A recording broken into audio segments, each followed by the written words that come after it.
Wow, check that out. Wow!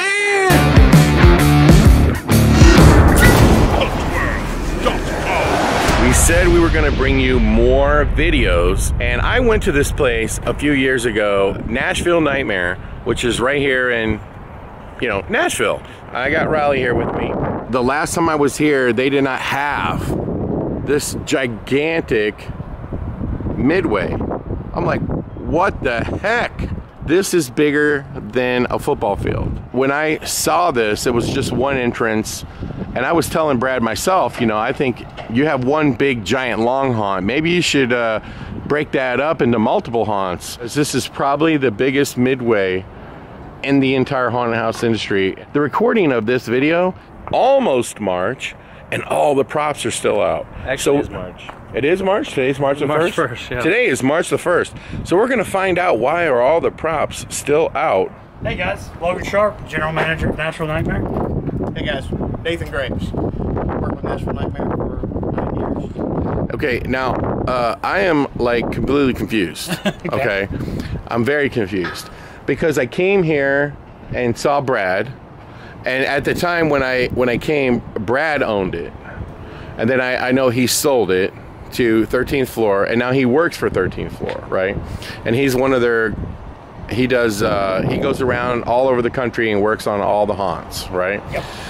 So when I came here, it was just like one entrance, and it was the longest haunt, just kept going and going and going. And now I'm here, this has got to be the biggest outdoor Midway I think I've ever seen. Okay, this is like insane, and all this stuff got built, and how long ago? So about 5 years ago is when 13th Floor came in, and Brad, sold it and became a partner with 13th Floor.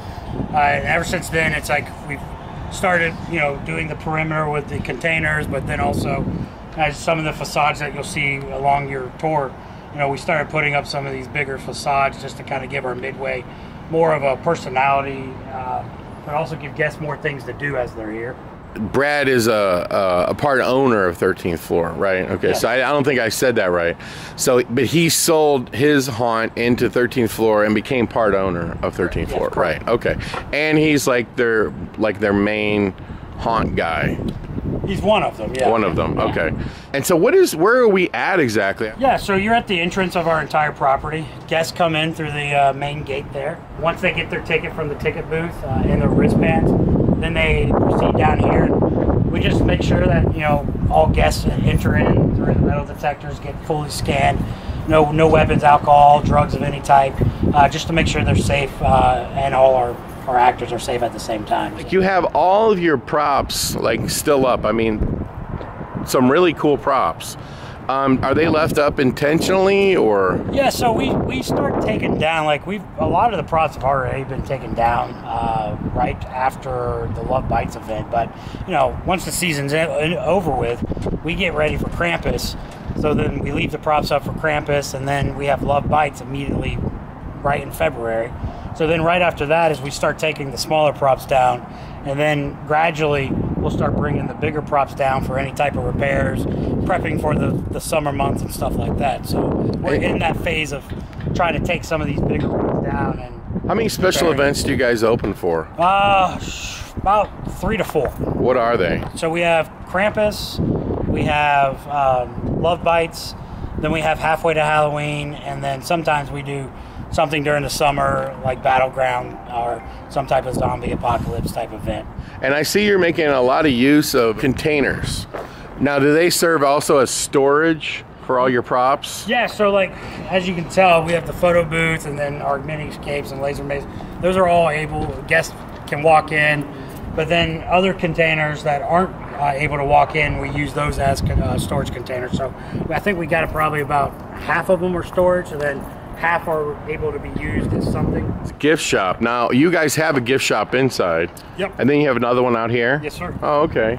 And when it says ticket upgrades, is that if they want to add something on? Yeah, so we found it easier so ticket booth doesn't get bombarded during the season. We always wanted to do another one just to kind of relieve some of that pressure. So we opened this one, and if they wanted to, if the lines are long, over an hour wait, they can also come here and upgrade their ticket to either skip the line, fast pass, or even if they want to do the VIP experience, they can also do that too. And what is this right here? That's our photo booth. Okay. So people get in this. Does everybody go through the photo booth? So our goal is always when guests come in to try and get their photo taken, because ultimately we try and sell that photo to them in the retail spaces. Okay. So like this is a line, and then they go into these little rooms, they get a photo, and then where do they go from there? After they go from there, they're into the park. The Midway? Yeah. And they can do whatever they want? Yeah, so we change things up every once in a while, but usually what we start with is we let the guests kind of decide where they want to go first. If they want to do the top 2 attractions, they can. Or if they want to go down to the bottom and do those 2, they can do that. And then usually at the last hour that we're open, we switch it up and force everybody up to the top to where it just becomes more of a linear pathway, to where they come here, finish down there, and then they end up into the retail space at the end of it. But let me ask you this question. So when they buy a ticket, can they buy individual haunts, or is it one ticket for all 4? Yeah, good question. So the general admission ticket will get them access to 4 of the main attractions. And then also we have the upcharge attractions, which is the mini escapes, laser maze, and then the clown attraction. So their general admission ticket, you get the 4 main ones, but then they also have those options to purchase. So when they go into one of these haunts, do they come back out to this Midway? Some. So, it depends. It's like we've changed it over the years, but this past year, Vector Research is the first one that they usually start with. They'll come out and they'll go through the bus that you see there. Mm-hmm. They get into Horror High's queue line. And then they'll go into that, and then they exit and they come down the ramp. Down at the bottom, sometimes we change it, but this past year we had it to where they went into Midnight Mortuary, and then the moment they came out of Midnight, they got into a small queue line right in front of the castle for Cursed. But how do you know, like, you don't allow them to keep going through all night long? How do you know? Do you have like a ticket stamped? Yeah, so this past year, and it's always changing too. We've scanned tickets before in the past, and the scanners have such an advanced technology to where they let us know where the guests have been. This past year, we went to a wristband system to where they go in, they get their ticket checked and get it scanned at the ticket booth. But then once they go into the queue lines, they get up to the front of the attraction. We mark their tickets off to where we know that they've been through these top 2 attractions, and we do the exact same thing down at the bottom. They mark those 2 attractions that they went off, just so we can keep track of who's been where and making sure they don't go back through as many times. Now, do you have a problem with like people lingering around? Sometimes, and does that create a parking problem? No, I mean, because we have such a big parking lot up at the top, we don't really ever have that big of issue on our busy nights sometimes, but our average wait, or well, not average wait, but our average time that somebody can stay in the property is about that 2 to 2.5 hours. Because we also have the bar, that's the main bar that's out in the middle of the Midway, and then also the concession container that's in the middle right next to it. And we definitely want people to partake in those things. But I mean, we sometimes have people that come in here and stay all the way until close, just to kind of enjoy the time over at the bar and other activities that we have. But then sometimes they just want to come through, go do the attractions, do all the upcharge attractions, and then boom, they're. And so you got photo booths in here. What kind of photo booth system are you using? Tri-Prism. Does it do really good? Yeah, we've never really had an issue with them. You sell a lot of pictures? We do. I mean, pictures are always the highest revenue items that we have. Oh wow, like this is the whole setup. And so they just sit over here, zombie arms. Yeah, usually, I mean, it depends on what we theme it out to for, like we just got done with Love Bites and we just took everything down that was there, but we always theme them out to either what the special event is or what the season, so like this one we're gonna probably change to more zombies and trying to attack them as they're coming through the door and off to the side. And this one we're probably going to make it more interactive with the chainsaw guy. Wow. The last one that we have on Photo Booth 3 is more of a clown. Just like how you see on the containers outside. It's the same paint pattern. So do you have to pay workers to stay here and let them in one at a time? Yeah, so I've got 3 photo attendants that take the photos. Then I got about 2 photo attendants that get them inside the photo booths and then get them back out. Wow. How many actors do you have inside the haunt? Ranges, 65 to 70 actors throughout all 4 attractions. Has it been a problem finding people to work? Always is a problem. I mean, you know, we always start off really strong, and then as we're going throughout the season, you know, the retention, you know, they always figure out, oh, this isn't what I want to do or something like that, but we're always hiring. I mean, always, always, always. Yeah, this is an awesome setup here. So basically, you get your picture taken and then you move down this way. Yep.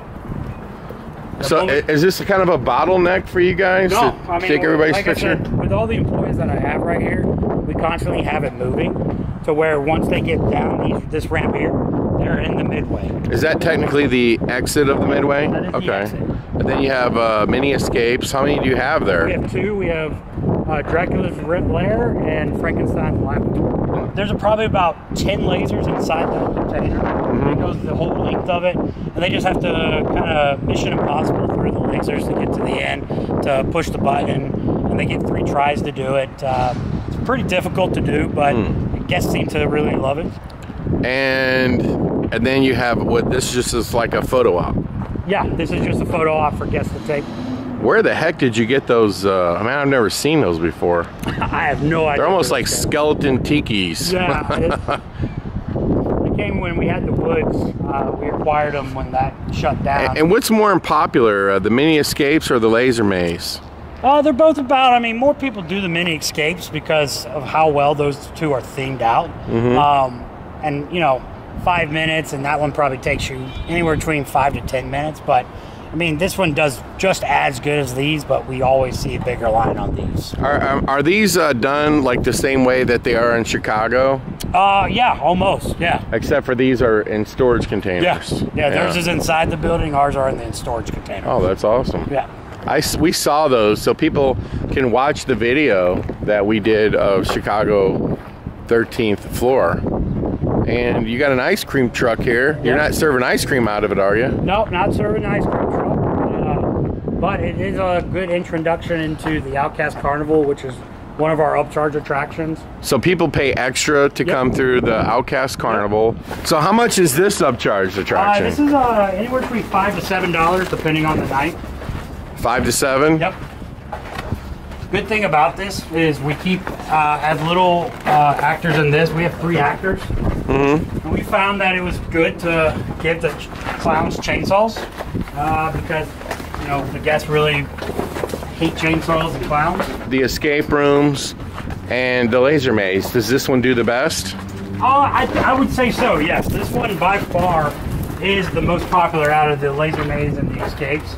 And like I said, I mean, it's a simple design, but throwing the actors in there with a chainsaw so increases the scare. It's like, this is a haunted house. Those are 5 years ago, those types of attractions would have never been affiliated with Halloween, right?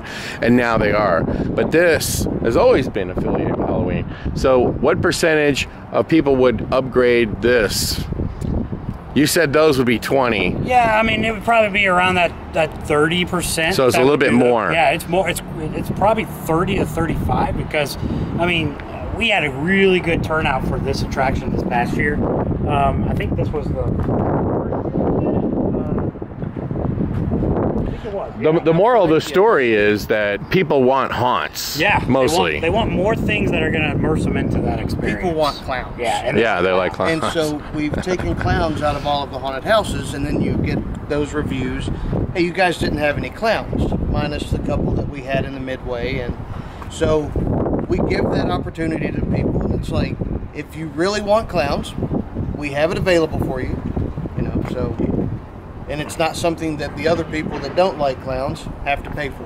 Exactly. It's kind of entertaining because people come out saying this was amazing and great and stuff like that. And we kind of laugh at them because we spend all the time in those. And then that's just simple flat clowns and chainsaws. And we'll spend, you know, hundreds of thousands of dollars making these really cool scenes in the darkness. And I'll be in the back like, what was your favorite part? Well, I love the 3D. And I was like, wait, what about the, you know, it's like, It doesn't matter. People always like the clown part, especially when it's in 3D. Yep. They like it, and it's crazy, and I'll never be able to explain it. But if it was a solo attraction, they wouldn't like it. Yep. So this is the concession, the Monster Snacks.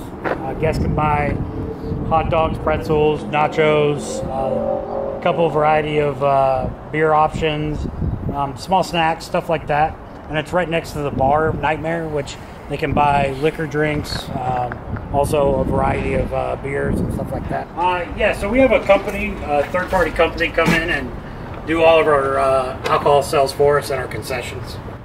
Yeah, so bottled water's $3 and nachos $6, but the popcorn, Bud Light. So a can of beer is $8. Yep. And a vodka punch is $9. And you know what? You guys even printed signs just for Love Bites. Yep. Love Bites. And we do it for each one of the offices. And so how good does the alcohol sales do? Really good. I mean, this past year we were up from the previous season. It's always a popular thing. We've kind of perfected it more and more over the years. They're going to tailgate before they come in. Yep. Yeah. So why not sell it to them? It's something that it's a big upsell all the way through and through. You know, they're going to come in drunk. Yep. And so we already know we've got security that's going to be watching out for people that get too crazy. But if they're going to do it before they come in, why not make $1 off of them while they're in here? And the bartenders and the third-party company we use, their bartenders always monitor guests when they come in. If they're too intoxicated, they don't sell them any type of alcohol to them, stuff like that. So it's like I said, we've just evolved it more and more. I mean, does it have some issues and stuff like that? Of course it does, but we've just, we've upped our security. We have protocols that are in place to prevent intoxicated guests to go into the attraction, and it's just really helped. But I mean, the sales, they're really good. I mean, people enjoy doing it and hanging out, and when they hang out, they go into the attractions, they have a better time. But then they also buy more stuff than the retail. Well, considering a lot of minors come to haunted houses, do you have an issue with, like, say, an adult trying to buy? Is there any policing that you have to do extra? Wristband. Wristbands? Give a wristband, yep. So if you see somebody with alcohol and they don't have a wristband, okay. So that's the big advantage of having the huge midway, is we have so many eyes out in the midway, and we can catch a lot of the things before they get into the houses. We can see a lot of the stuff, see mannerisms of people, things like that. So, but the key is wristbands on anyone who's over 21. Yep. Yeah, that makes sense. I'm trying to get a liquor license for my escape rooms. Yeah. I don't think anybody will ever come to my escape rooms to get intoxicated. But while they're waiting, they just want to have a wine. They want to have, a beer or whatever. Yeah, well, I think it makes sense. So maybe if you don't go full liquor, but you just do beer, like a 8 to 10% limit, then those are a little bit easier to get a lot of the times. Just beer and wine license. Yeah, I think it makes sense. A lot of our axe ranges is just the beer and wine, and we drink and throw things. A lot of restaurants, especially like in Chicago and other places, big cities, they've been opening like a haunted house on the rooftop, and it's all about the drink experience because like of these pop-up bars where they do these like theme pop-up bars. So now they're trying to get into Halloween, and now you got people like opening these like photo op type of almost like midways like this, where it's all about the bar experience. And so I guess it's like, hey, haunts have got to jump in on that action. That's exactly right, because we've also taken it another step further with kind of the secret bar concept of having the guest has the ability to purchase an item, a token, or something that gets them access to this bar that they actually have to find throughout the attraction. And that token gets them into that to where they get a specialty cocktail that doesn't get to be served out here. But then, they also want the experience, so it's like, how do you evolve that experience with it? So do you have a secret bar? We did, but we had to take it out because we're moving it further into the attraction. But this next year, I think we started with one last year, but we're going to do 2 of them this year. But what is a secret bar experience? It's where the guest can come in. They try and find where it's at, which, we definitely help them find it where it's located. So they're going through the haunt, they're getting scared, and then you see that they have a special thing, and you grab them and pull them in. The door host is going to get them into the bar. Wow. In that bar, like this past year, it was really just the experience of, hey, take photos of the scene, get the specialty shot. But we're going to evolve it more to where you get them into it, they take the specialty shot, get to take the photos of the area, but also we're going to make it interactive where the guests can actually do certain things to the guests walking through the haunted house at that time. Do you have a secret bar in any of these now? Not right now. I mean, just because we like we said, we took it out and we're moving it to the next location. So wow, and that's cool. So what's the rest of this midway down here? Yeah, so you got Bar Nightmare. You'll see the way that we have Love Bites was our Valentine's event. So we get themed cocktails that make the people want to try them even more. So depending on what the theme is, will depend on what that cocktail is. It's probably our most popular photo op. And all the pumpkins are lit up. All the pumpkins lit up. And is that an animation? He used to be, but now he used to be. Yeah. Now he's just a big prop. He's a big prop. And so what is this exactly? So this is so every one of the attractions has a queue line. So up at the top, you have the queue line that gets you into those two. And the barn is the entrance into the queue line for the two bottom attractions. And I'm assuming this barn it's just permanently here. I mean, yeah, we can take it down and move it at any time, but. And these are just like a series of like turn and take a selfie. Yep, pretty much. It is the easiest way to do, backdrops, especially in tight spaces. And they've done a big giant graveyard. And people can just whip around and get a photo. And that's just another photo op, right? Yeah, just another photo. And then I see you started to paint the building. Yeah, we did paint it, but like I said, there's been a bunch of storms, and we got to redo it and fix some things on it next year. Even though you got to do repairs because weather does damage to stuff, it's still probably a lot more cost effective to leave it up and do repairs than take it up and take it down. That's kind of what we found out, because it's like we just 1 year we started taking everything down and then putting it back up for the off season, then taking it down, putting it back up. It just took a lot of manpower to do it. So we just found it easier at each special event we do, take little things down, get those repaired, put those back up, and then get the bigger items down. So he'll come down probably really soon to get repaired. We'll put him inside. My prop repair guy will get it done for us, and then we'll put him right back. And when you repair it, what do you do to it? That is way above my expertise, but they do their FX magic, and boom, done. Read latex, repaint, great stuff, because everybody loves great stuff. Yeah, who doesn't? Repaint, that type of thing, and then just redress them. Yeah, when you're a haunted house person, you're in the business, you get to know great stuff. Yeah, oh yeah. Zip ties. Oh yeah. There's spray paint. Black spray paint fixes everything. Yeah, these are staples, right? And so then, when you get here, is this the entrance to the first haunt? So the entrance to Midnight Mortuary is right through the middle door. So guests just walk in there, they get greeted by the door host that is for that attraction, and then they get led into the attraction. This is where the secret bar was at. It's still somewhat themed out to where you can kind of see it. But this year we're making this and changing it into more of queue line space for this attraction. So this was the secret bar. The secret bar, yes. Ichabod's Tavern. Ichabod's Tavern. There you go. Very nice. And you didn't use it last year? We did, and it was good. I mean, we learned a lot of things, a lot of lessons from it, to where we figured that guests really want it to be inside. So now we will put it probably midway through the attraction, to where they'll have to be able to find it, and then it gives us more of the ability for the guests to interact with the other guests walking through the attraction too at the same time. Okay. So where do we start the adventure? You come in through these doors here. And you got a nice little warning sign going on. They get greeted by the door host. And look at that. Paver tiles on the floor. That Floor to ceiling. Floor to ceiling. And I noticed over here that you're using that the pacemaker. Yeah. How does that work for you? It's amazing. It's probably one of the best things we use, because if we didn't have it, our door host would have to guesstimate exactly when that 30, 45 seconds a minute is. This is just real easy to where we already set it for them, and it's easy to change that. So on your time. busiest days, how fast you letting them in? We try not to go below 30 seconds. 30 seconds, how many people? 6 to 8, sometimes 8 to 10, just depending on how busy we are. Sometimes there are those situations when we get into those really busy times of October, we have to push it a little bit lower, but we still try and make it an enjoyable experience for the guest.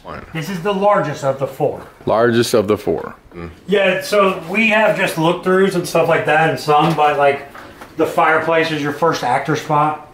And you got the ceilings done, and you said the actor jumps out of the coffin? Out of the fireplace. Oh, the fireplace. So they just... But, oh, okay, I see. It has a cloth. So they just move it out of the way. Yeah, there you reach go. out to 'em. Yeah. But we also have some theatrical actors. So this is a theatrical actor that was the host to the door host for the Secret Bar. But for off-season events, we kind of make it just part of the theming. How many square feet is this haunted house? I mean, like when you take up all 4 and put them together. About 70,000 square feet. My God. And then I'm imagining that the outdoor section is like a football field and a half or so, maybe 2. Maybe 2, yeah. Yeah. Those long nights whenever you have to run back and forth on the midway. Yeah. Cool little thing if you want to see the actor spot back here. Yeah. So we redone almost every one of our actor spots. Yep. To where this is the spot for that actor. To where we made it into a box to where they don't have to run back and forth to hit multiple spots, wear themselves out. Now they can hit the fireplace, they can hit right here in the hallway, and then their main scare always has a speaker scare hooked up to it.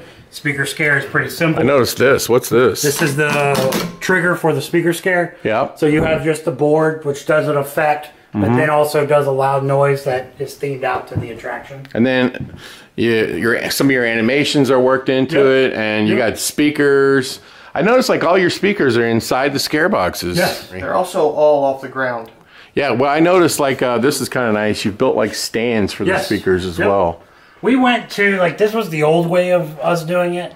We started going more towards having the speaker stands Yeah. to do them just because, one, it was easier to do and more time efficient than to build something like that. So how many square feet do you think this haunt is? That is a good question. This is the bigger. This, between the 2 that we have down here, is 27 to 30,000 square feet. So Midnight Mortuary is probably in the 20,000 range. Yeah. This one's like 20,000 just by itself. My God. So the last time that you were here, It was one big long haunt. This was the big haunt that you were in. This bottom building. Well, I think that when I was here, he said, "Oh, we have like 3 haunts, but they just went back to back to back to back to back." That's correct. And I thought it was long then. I like how you got the tree busting through the walls. There's also more effects, like we have wind that comes in with the blowers, so it gives the effect that the wind's coming in. And by the way, anybody watching this video, trying to focus on, the operations and so on and so forth and seeing the haunt, you have to imagine, I think most people realize is that the haunts look 100,000 times better with lighting, sound, special effects. But what I always say makes a great haunt is when you could walk through during the day with the lights on and you still love it, right? And I think like there's so much eye candy in here. I mean, what's not to like, This graveyard's been here since year 1. And look at this, web. So I wonder who that's for. So the way that the gravestones and things like that is they are from past people that have helped build the place. Oh, that's awesome. So you actually had somebody named Craven? Yeah. Cool. Craven, wasn't that the guy from The Crow? I love that movie with Brandon Lee. And then of course this one, we have to have our competition. Warner. So who's the competition? Devil's Dungeon and Haunted Hell, the Tony Warner. So how many haunted houses? Competition, but they're in our local area. So that's a good question. How many haunts are there in Nashville? Nashville Nightmare, Beast House, Slaughterhouse, Devil's Dungeon, Bloody Acres, and then outside of the Nashville area, you'd get to Miller's Thrillers. So there's like 7, 8, 9 of them? Yeah, about 7 to 8.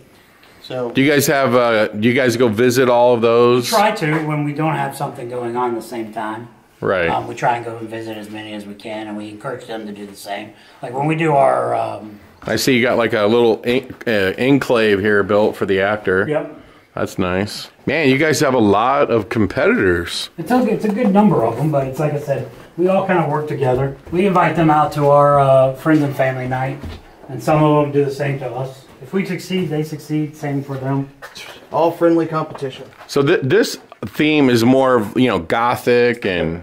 We kind of took you through the process of possession from start to beginning. So you'll see kind of, you know, things that are kind of decorated for that. And this was the main, where they met the main antagonist of the entire attraction. And then you have like a puppet here. Yep. Is that from Unit 70? I think it is, yes. You can usually tell the difference between Unit 70 and Scare Factory. There's a different sculpting style. I like how you're walking on these paper bricks that are not glued down. So they kind of move a little. You'll see, we like to play a lot of different... Yeah, that's nice. How many square feet do you think the whole building is? 35,000 square feet? And that's just like a room to the side? Yeah, so the actor that's in this hallway, they have two spots that they can go into. They have the one where you saw the look-in the kind of sitting room right across from that. They can scare from there, or they can come in here and scare from that corner there. Because most people... Oh, and Kiss, is that purposely pulled out? I have no idea. I think my prop people were just trying to make a little joke. I was maybe thinking maybe Brad's a big fan of Kiss.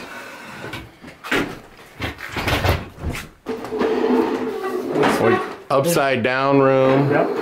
You know, you got to always look for the little Easter eggs. Right here, you got a Dr. Seuss book. Of all the books to pick, Dr. Seuss. Oh, we're rearranging the tables. We're expecting some company. In our attractions, we have different areas, but if we're short on actors or anything like that, we can actually shut them off really quickly. And that's what this is that we can shut that there and just close this whole section off, which saves me about 3 to 4 different Are you spots. kidding me? Yeah. So wait a minute. Hold on. I've never heard of anyone doing that. Yeah, so this one just, this stays. They come here. If I don't want guests to go that way, I just open this up, swing it in. Yeah, show me. Move a couple things in the way to where guests can't go that way no more. Okay, so we came through this room, and you're saying they would skip this whole section by doing, and then they would go this way. Go right into the wine cellar. Holy cow. Yeah. And then how many rooms do you miss? Oh, 4. About 4 or 5. Wow, that is clever. Saved me about 3 to 4 actors. So. That is clever. Dude, I've never heard anyone do that. But that's pretty... All the other attractions have the same thing. So like Horror High, we did the exact same thing. Where we cut off, we can cut off the janitor area. Now, it saves me about 2 actors. I should say I've not ever heard anybody do that because I've done it myself at Creepy World. We had a shortage of actors. We cut out a whole haunt. Okay. Yeah. But in a physical haunt, having the ability to cut out, sections of the haunt, I mean that's pretty clever. Well, the only issue with cutting out an entire haunt is whenever you advertise 4 haunts on location and they show up and one of the haunts are closed, they get upset. And well, the problem with Creepy World has always been it's just too big. Yes. And it's too long, too big. One year I was sitting there talking to customers, and I was asking what their opinion was, and they said they hated it, and I was like, why? They said it was too long. I was like, what? Huh. Normally that's a compliment, but no, they hated it, and they were worn out. Okay, and I started dawning on me, man, this thing, it really is too big. So the footage per dollar amount, they get a really good deal here. Oh, there's no doubt about it. Just in the Midway alone, your Midway is like the biggest one I've ever seen. We're under construction in this area. Yeah, as haunters are, always. It's a weird business now because, you know, when I was first started in it, I was like probably the only person that I knew besides like Leonard Pickle, and John Denley, that it might have been Kevin McCurdy as well. They only did this. And then every time you'd come to Transworld, you'd ask people, like, what do you do for a living? And they would, oh, I'm a this, I'm a that, I'm a carpenter, I'm a, you know, a plumber. I work at a TV station. I sell advertising. And now, I mean, that nobody asks that question. A working sewer. Working sewer. It's just water effect that comes out there. Cool effect that it does because of the momentum when it comes out. It actually makes it look like the water's moving through it. Happy accident. And then you got an actor scare here. And then they also have a spot right in the beginning of the morgue. Another actor. Same actor. And you got like a morgue going on here. Yes, sir. And you guys have a lot of props right there at the top 5. Because nobody really knows. But, you know, it goes without saying, Darkness, Netherworld, right? Have a lot of props, a lot of animations. And I don't know. I think maybe you guys are number 1. Well, if you don't fill every spot in the scene, it's very noticeable, and that's what everybody pinpoints on now. We live in the world of Karen, so everybody gets upset. Oh, I love that. Cool little. Is that actually a real one? This is a real one, yep. So you guys have a second floor to this? Not our property, but this used to be a shopping center, and we're in the basement of that shopping center. So it used to go all the way up to the top, but now they have it blocked off. It was a Harvey's department store. A what? Harvey's. Yep. Never heard of it. Yep. 70s. We got to keep the escalator, so. Well, dude, the escalator is awesome. I wish I had an escalator. Look at that thing. It is blocked off up there, Yep. and it's themed all the way to the top. My gosh, an escalator. That's got me thinking. Oh, okay. I need to get me an escalator. We also have water effects, pipe stripping. Mm-hmm. Oh, look, you have a restroom right in the middle of, yeah, here, just dive on in. Just in case. Man, this is long just by itself, and you have 3 more? This is the longest one of them. This one's about a 25-minute walkthrough. And how many actors work in just this maze? On a good night, 15, 16. Like I said, all the actor spots, they hit. It seems like it's more when you're here live because they can hit multiple spots. What percentage have we made it through this thing We're already? almost done with it. So. Oh, I was going to say. 90. And then more of a floor type situation. Yeah, Squishy. yeah, the floor is moving under my feet, which is very creepy. And look what, oh my goodness. What the heck is that? I'm assuming that came from Unit 70. I believe so. Oh, this scene looks really cool. What's going on here? So this is the church burner scene at the end of it. They go through that final stage of possession, and pretty much all hell's breaking loose in here. We have about 2 to 3 actors. One's somewhat in the bed, one's up here, and then we always have one on the backside that hits them when they walk out. So it's just a bunch of chaos. And then what does an actor jump out of there? Yeah. Awesome. And so then They you, exit out. yeah, because there's the beginning. They'll go out and they'll enter in through the castle, which I'm going to take you the back way. The castle, they'll come down the steps, and then they enter into the attraction. Okay. And so then this is where they would start. Yep, this is the beginning. And you got these big plastic Is this chains. another haunted house? Yeah. This is what was cursed. Yeah, and they, right off the bat, a big old dragon. And so this is more of a dungeon. This is like fantasy. So you're going to go through a bunch of different lands through this one. So you're in your castle on this one. You'll enter in through the swamp. You'll enter in through a cave. Then you'll go into kind of tribal and then the pirate section. You know, at the Darkness, that's the way that we have it as well. And some people are confused. like, hey, the upstairs is a mansion, downstairs is like, you know. Yeah. I'm like, well, no, because it's like 3 haunts. It's the downstairs is like, you know, gothic, you know, monsters, mythology, you know, like taking a trip to hell. And then the upstairs is your traditional haunted mansion. And then you go from that to the clowns. And so it's supposed to be like a transition. The stairs is a transition to the 2nd floor, which is the mansion. Right. And you actually have a better situation because you have queue lines and facades for each one. Exactly. Yes. Which I wish I could do, but I can't do it. We have a door host at each one that is themed and tells the backstory to the guests, so they kind of know what they're going into. But I actually do have it for TerraVisions. That was a separate building that was built onto the back. But like I like Fancy Darkness almost like 5 haunts because you have the outdoor scare zones now, and then you have the retail area, and you guys have, if we went by the same standard, you guys would have like 50. Because you got the 4 haunts, then you got the mini escape rooms, you have the Midway, you have the retail stores. I mean, you guys have everything. Oh, I saw that at Transworld, and I was like, everybody was saying, you got to buy that fish. And I was like, what would I do with it? And then I see you have like a kind of like a swamp shack. This is the boat dock. Yeah, the boat dock. And we've got our ghost ship that's lit up. And then you got a snake. Oh, and you got a ship right there. Yep. Now, wasn't this at Transworld a few years ago? A long time ago. Yeah. 2017. Do you walk through it? No. That has been gone for quite a long time.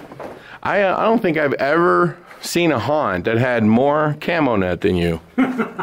And there's a wolf. We like camo netting here. Yeah, you probably bought the whole. That's why, you know, Ukraine's having all these problems. They can't get any camo net because you bought it all. Whenever you build a haunted house in the basement of like a warehouse or something like that, you don't want them to see the ceiling up top. So try and get rid of that as much as possible. Yeah, we have a lot of camo net in the darkness as well. So started using a lot of the moss sheets. And we use a lot of it at Creepy World, and over a few years, you know, it will disintegrate. Working waterfall. And you have to replace it. Mike, Cool effect. what does it do? Oh, it goes back and forth? Yeah. Check that out. Yeah, that is really cool. Do people get freaked out on this? Oh yeah. And then it's air driven as well. So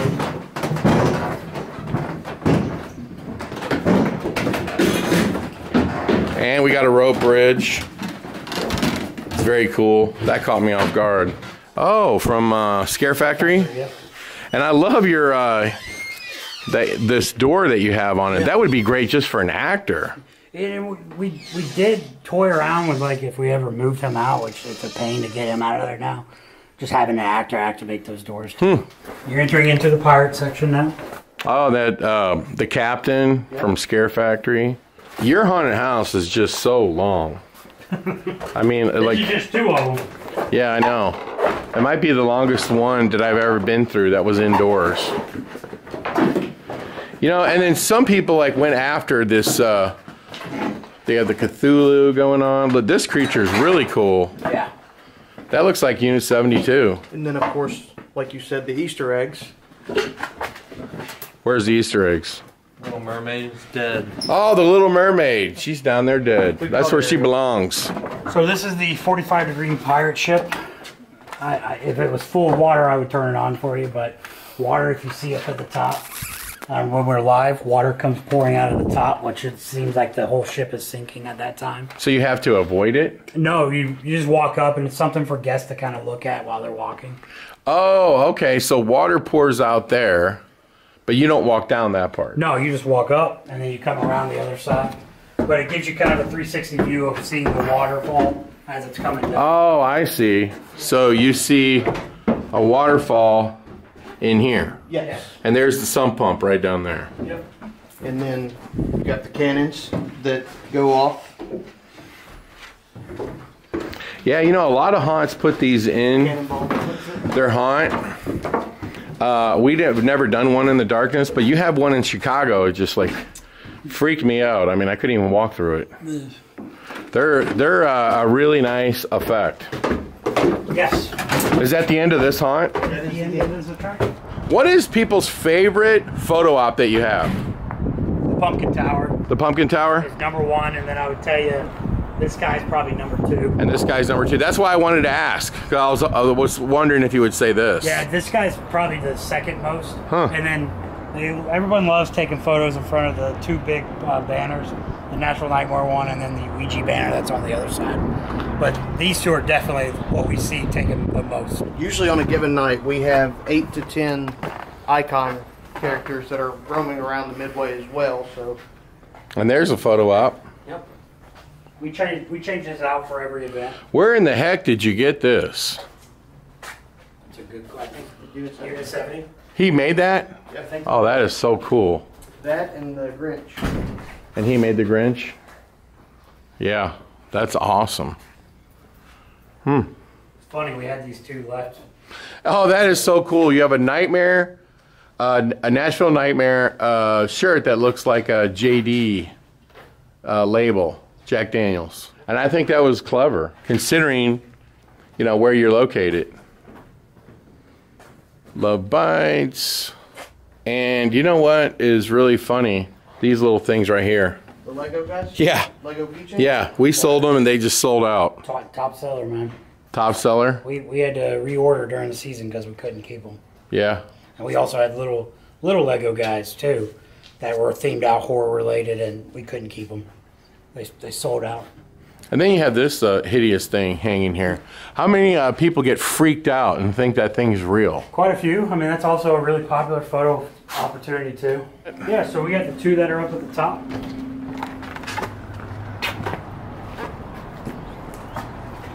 And so you head up this way.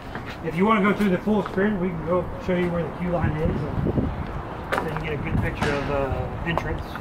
How many full-time staff members do you have, like working here year round? So it's me. Nathan is upstairs, but he comes down and helps periodically downstairs. Then I've got about, 3 to 5 part-time people that have come in, like my costume person, part-time. Nick, who's out here working, he's part-time. And then I've got about 2 other people that come in and do miscellaneous projects for me just to prepare and get ready. Like my prop repair guy, he comes in to do all these prop repairs. So it's like I kind of change them in and out to what my needs are at that time. And then I guess you work here year round as well? Yep, I work here year round. So when, like right now you're in the total off season, Yeah. right? So what are you guys doing right now? Yeah, so we're about to expand this to where they actually go into this trailer here. We're also, as you saw in there, we're expanding and we're making it bigger and a couple more scenes. We're about to start making some changes in this attraction, and we're going to keep adding to Vector because this year was the first year we did it and guests liked it, so we're just going to keep expanding upon the story and some of the sets. How do you guys recruit actors? Yeah, social media. I mean, 100% social media, but also something that we do is, when they buy a ticket, we get their email address. So we started sending out mass emails, doing hiring. So that's helped a lot. A lot of the people we hired for Love Bites, they got the email that we did for hiring for that. And we hired on about 15 people. That really helped us out. Do you have any functions for your actors like throughout the year? Yeah, so we have it's funny. The name of it's kind of funny, but we have a fun squad, and they're called the Fun Squad. And they kind of plan all the events and stuff for our actors during this off season. And like our first one, I think, is going to be in April. And then they kind of do them each month leading up until the season. What do they do? So we went skating, Waverly Hills. Went to the beach, to the lake. Yeah. The beach at the lake. But then also, like, we're going to have a movie night and a cookout. Just anything and everything just to kind of keep the morale going. Keep them wanting to come back and stuff like that, too. So. Awesome. So this is your next haunt. Yeah. I can see police cars and ambulances and So this is alien thing. alien. Okay. The doctor has been doing experiments on alien species and zombies to create an alpha. And that prop is cool as can be.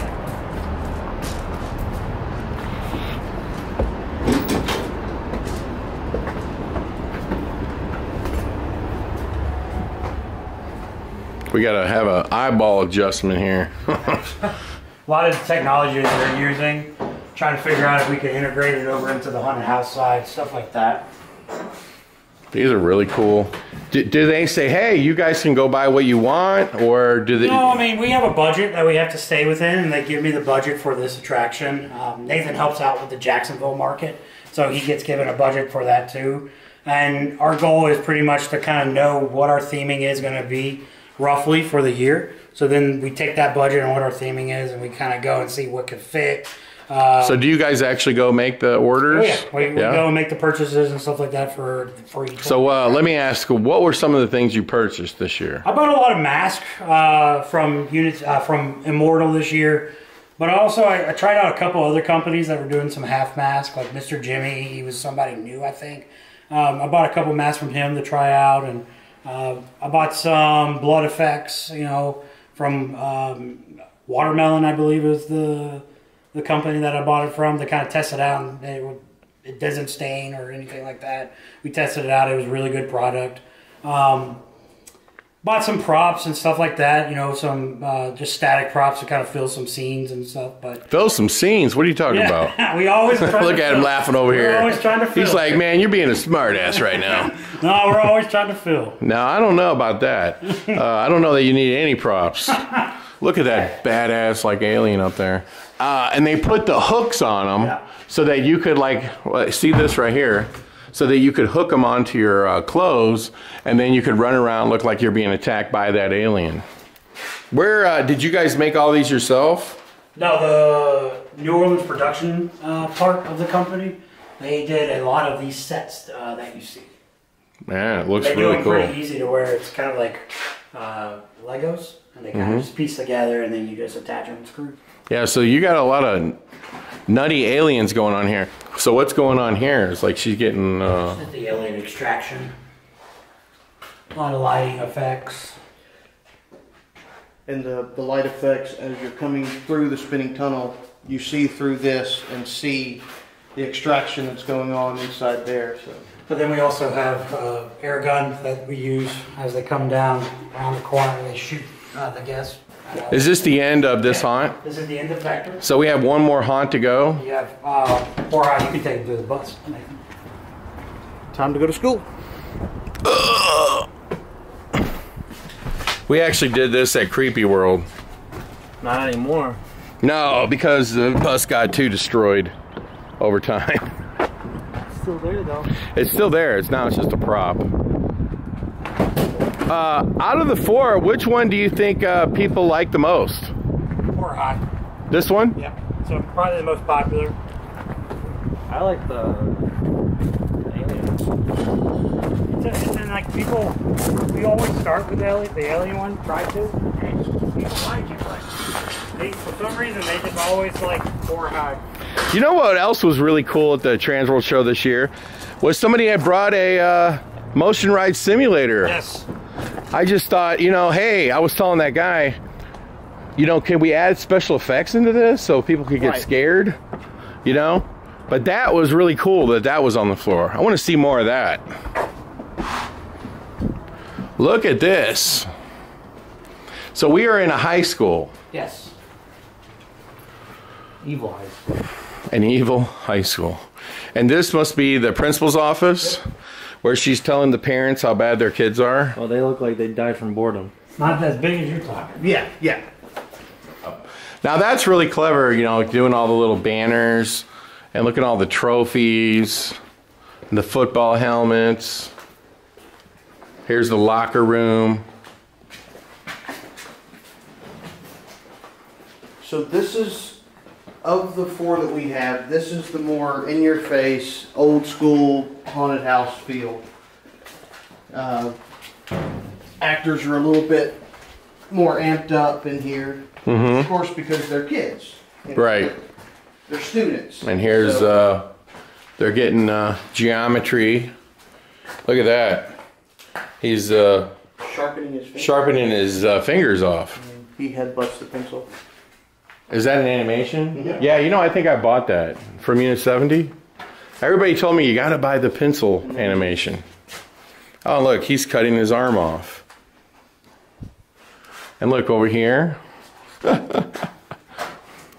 You know, I would agree with you that I think people would like this one the best because they relate to it, because a lot of your customers are in high school. And this one's really easy to play around with the theme too. Always will stay at school, but you can change it to almost anything.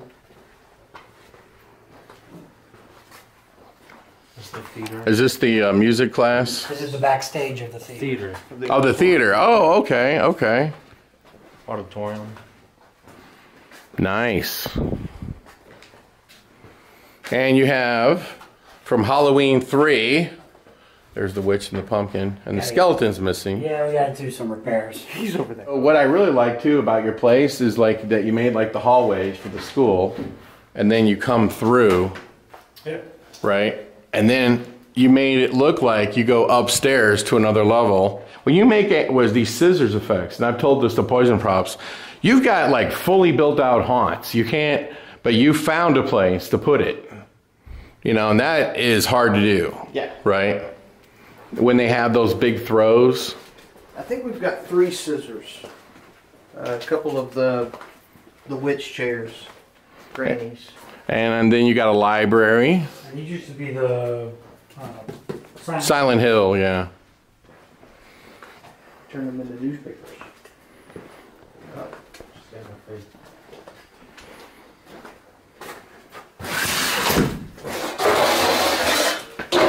Take it this way so you can see the janitor area. Area, right? Nightmare. This is the other section that you can cut off if you're low on actors too here. Oh, and this is another area that you can cut off. And you guys have thought of everything. That's, and now this is an all new haunt because I know when I was here, this wasn't here. This has been here for about Yes. 4 years now. 4 years. Like I said, we keep it horror high, we just keep changing the theming. Yeah, I mean, and so this is the welding shop. Yep. Wow. This is our janitor area. So this is his living quarters type thing where he lives in the back of the school.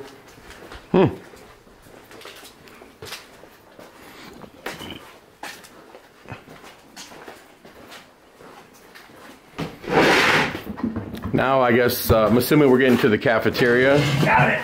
So what's for dinner today? Meatloaf. Meatloaf. Okay. I want to know what Dude, I love those ghosts back there. That's freaking hilarious. So I'm assuming we're in high school around Halloween. Well, the theme of it was during All Hallows Eve. Right, okay, I get it. It was a Halloween. Pick your poison, blueberry pie, maggot, macaroni, Spaghetti. spookagetti. Okay, there's your Easter eggs. Now we know what Brad's eating for dinner tonight. Well, I like this too, and this is like a way for an actor to cut through. Yep.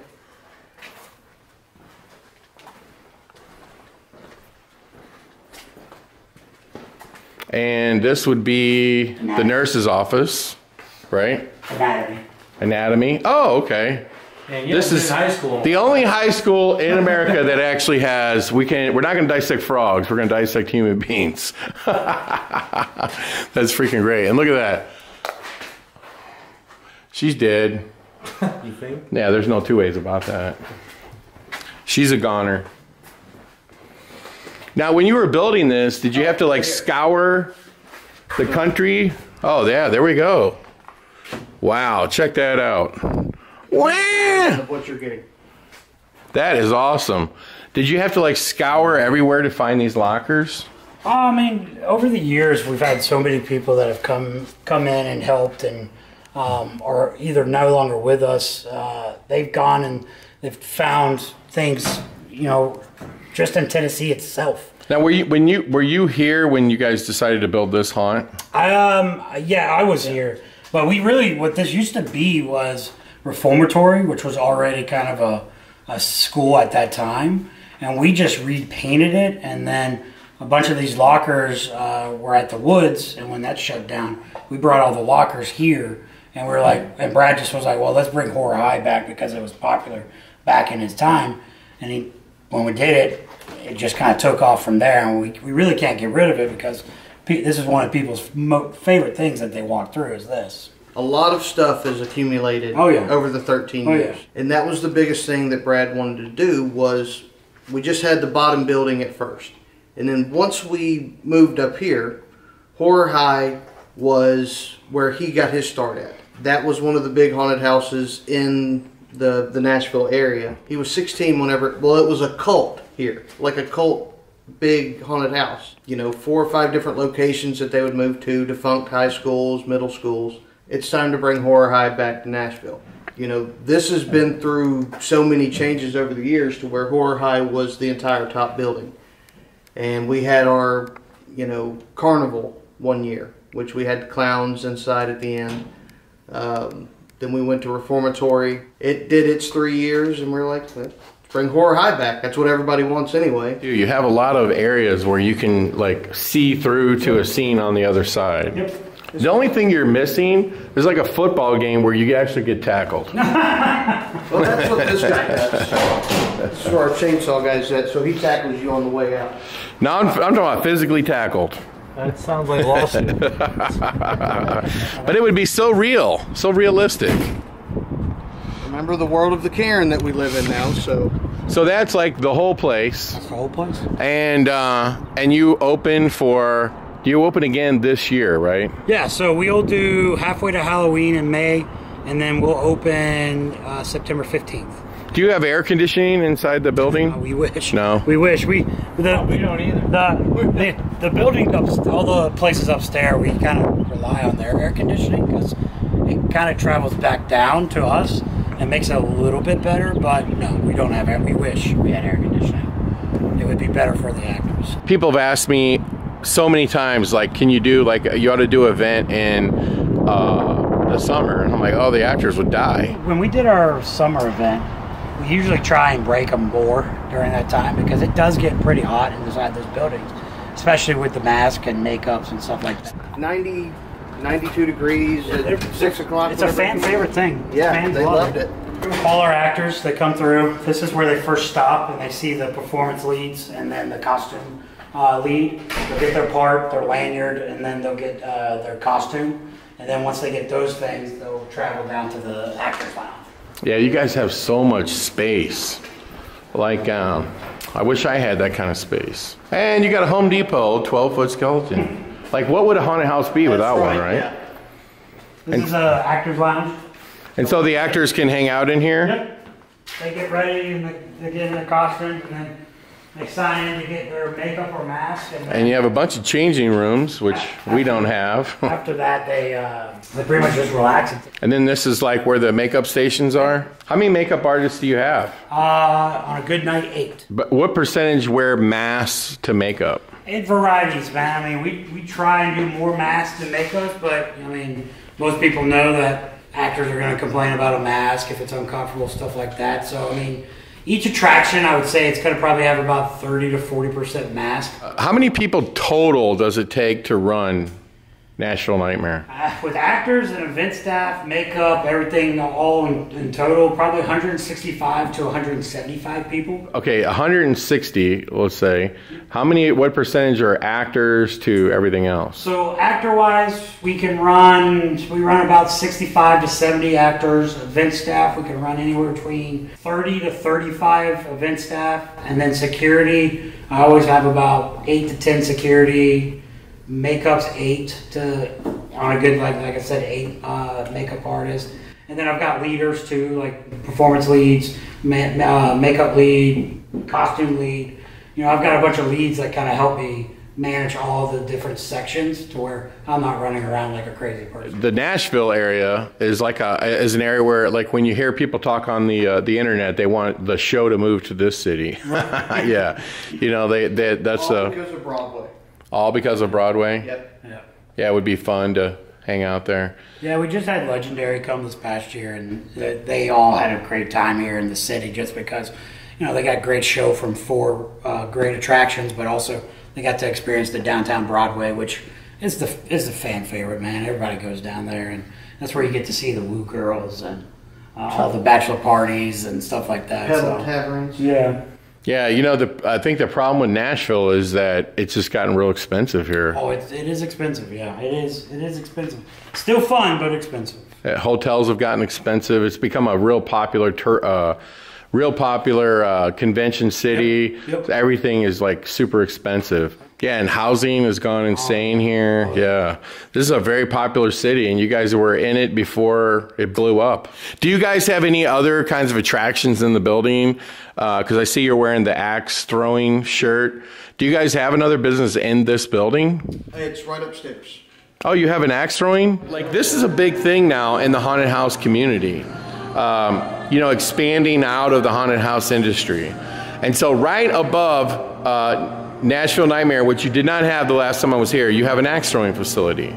Okay, Yep. and this is open every day, I'm assuming. Yep. You got Jenga over there. Giant Jenga. We've got a dartboard. We've got cornhole set up. Then we've got our boxing machine. Is that very popular? It is very popular. Very. And then you have TVs, and I guess you're showing like sports and stuff and whatnot. And then how many axe throwing lanes do you have? We have 5.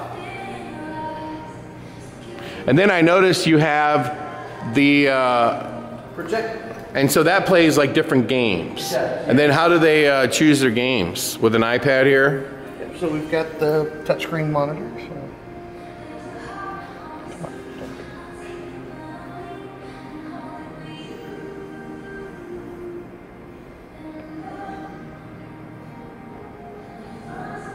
And then you can pick different games. Yes.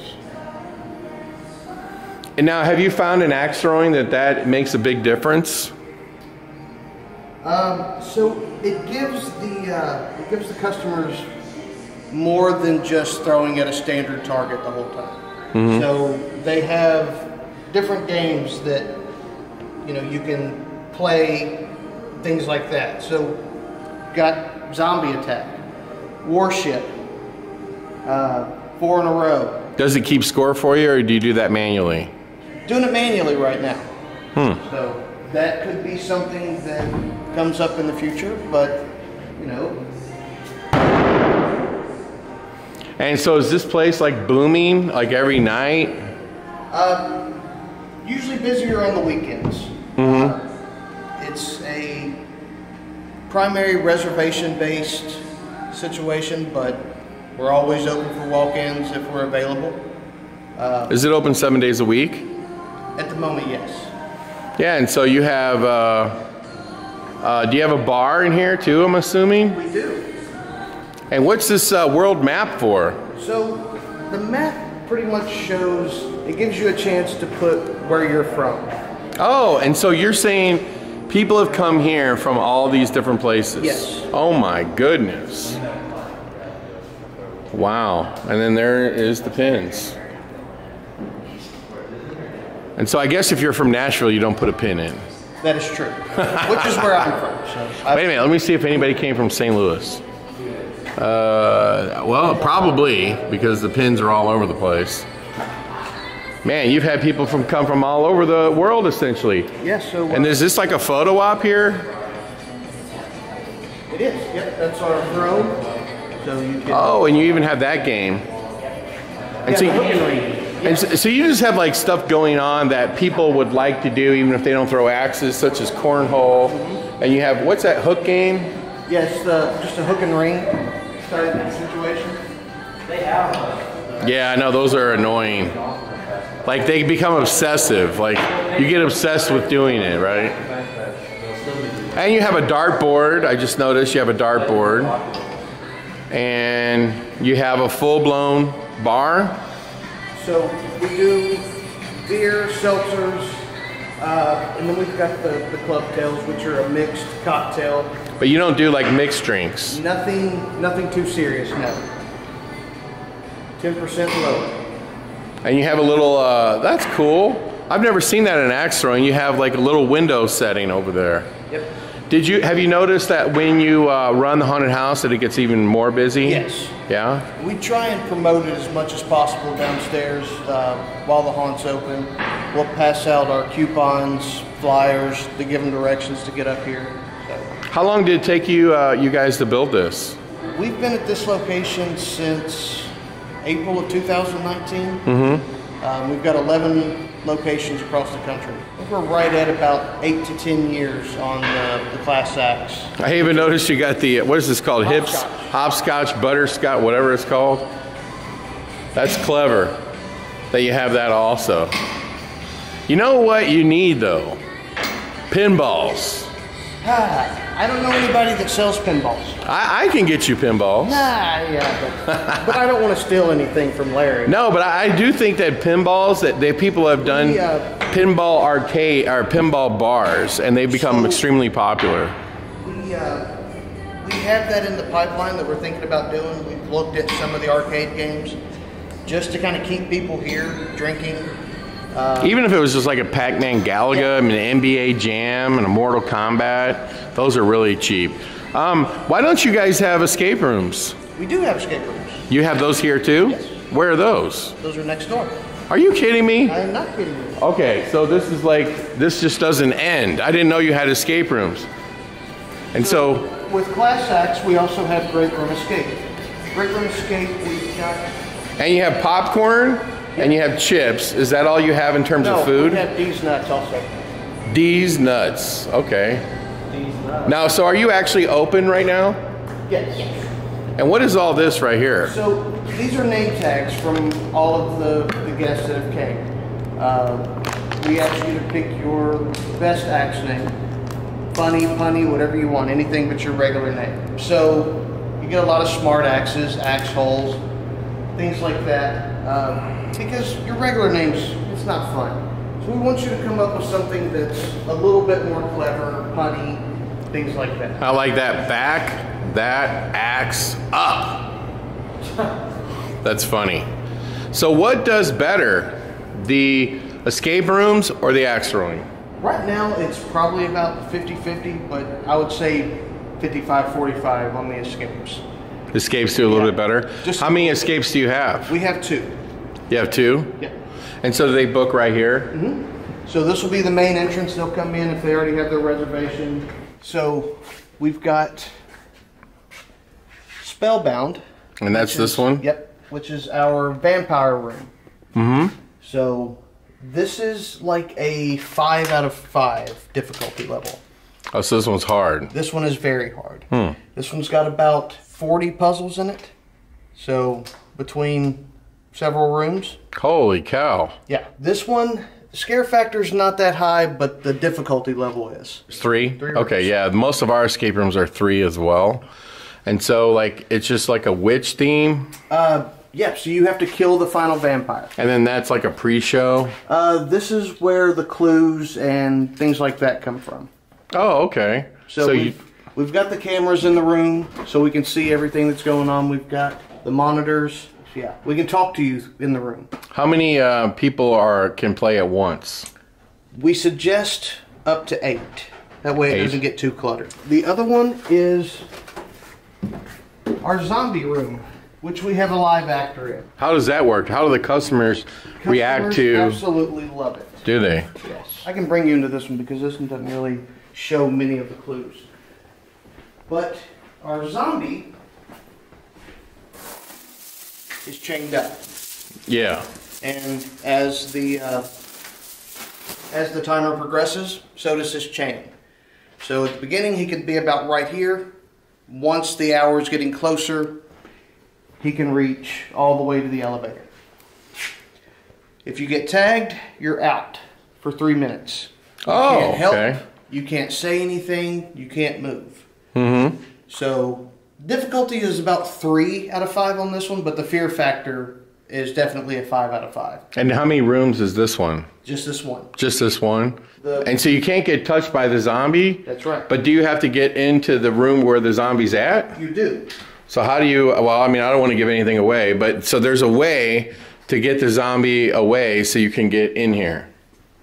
Okay, cool. Depending on how you can lure the zombie without touching him either. That sounds like a lot of fun. Are you guys planning on expanding more escape rooms, or? There could possibly be a third escape room in the works for the Nashville location. Well, that's So we definitely have the people that have enjoyed the two that we have and keep asking for a third. So we're hoping that soon we will get that third. You guys have it all going on here. Like, it's like the future of Halloween, really. It's, you have escape rooms, axe throwing, and you know, I wanted to do the axe throwing as well, but I'm going to have to vacate the first floor of the Darkness to get it in there. But we did the mini golf instead of the axe throwing. You can do the axe throwing outside. Yeah, you can. Just set up one range, $5, 5 throws, just something to get them into it. And how do people find your escape rooms and axe throwing? Is there a website? ClassAxeThrowing.com. And is that also for the escape room? That would be GreatRoomEscape.com. Okay, and then if they want to reach Nashville Nightmare, I'm assuming it's just NashvilleNightmare.com? Yeah, NashvilleNightmare.com. Best bet, follow us on Facebook, Nashville Nightmare Haunted House, Class Axe Throwing, and then Great Room Escape. Sounds great. Facebook's always going to be the updated version so that you can see any of the next events that we have coming up and things like that. Well, hey, thanks for taking your time out. Absolutely. And giving us a tour and sharing all this valuable information. And we really appreciate it. And hopefully people come out and play your escape rooms. Your axe throwing facility looks amazing. Right. We just went through Nashville Nightmare. But what did you think of it, Riley? It was great.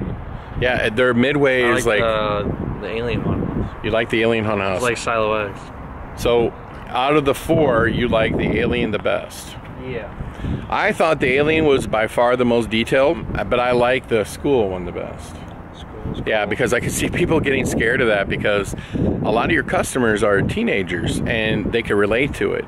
One of the things I want to say to haunted house owners and operators across the world is when you're trying to get as big as this place, because this place wasn't this big 6 years ago, is you look at what they've done here. They've opened an axe throwing, a gift store, Bar. They have a bar, they have mini escape rooms, they have real escape rooms. They've increased revenue. I mean, that's what you can see here. Everywhere you look, they have an opportunity to sell somebody something or offer somebody another experience. And that's what my takeaway from Nashville Nightmare is, that we see in a Scream Park, you know, where they have a lot of room. We're talking like acres and acres, and you see this kind of setup.